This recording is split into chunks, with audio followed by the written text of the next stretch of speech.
জি স্বপন দা, আপনারা এখানে থাকলেন, কতটা অবহেলা করলাম, কতটা যত্নার্থী করতে পারলাম? না, অবহেলার প্রশ্ন কিছুই নেই। আমরা আতিথেয়তা যা পেয়েছি তাতে আমরা মানে মুগ্ধ আর কি। এবং আপনার সঙ্গে কথা বলেও আমাদের খুব ভালো লেগেছে। ও, এবং অবশ্যই আমি আমার যারা খুব ক্লোজ হয়ে আছে তাদেরকে বলবো অন্তত একবার আপনার সান্নিধ্যে আসার জন্য। ঘর দোর সব ঠিকঠাক? হ্যাঁ, বাথরুম ওকে টাথরুম ছিল, সবই মোটামুটি ঠিকই ছিল।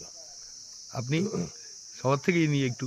হ্যাঁ, এসে তো অবশ্যই ভালো লেগেছে। তবে আমি বলবো যারা ঝাননিতে আসবেন তারা তো প্রকৃতির কাছাকাছি আসছেন, তাই একটুখানি সব রকম সুযোগ সুবিধাই পাবেন, মানে একদম কলকাতার মতো সেই মাইন্ডসেটটাকে একটু ছেড়ে রেখে আসুন। হ্যাঁ, একদম ঠিক। এইটাকে আর ছেড়ে রেখে প্রকৃতির আসলে কাছে আসছেন মানে শুধু প্রকৃতিটুকুকে অনুভব করুন।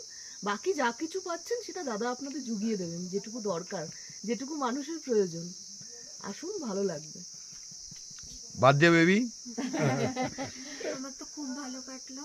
জীবনে প্রথমবার বাড়ির বাইরে, তাও আবার এরকম বার্থডে একটা সেলিব্রেশন সুন্দর জায়গায় এসে আয়োজন বার্থডে করাটা সেলিব্রেট করলাম, তাও আবার সেটা আঙ্কেলের জন্যই।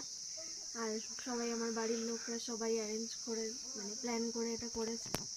আর জায়গাটা তো নিয়ে কোনো মানে কথাই, মানে যত অফবিট বলবো কম প্লেস হবে। বলতে গেলে যেটা একদম প্রকৃত প্রকৃতি প্রপার একদম অফবিট। অফবিট। একদম।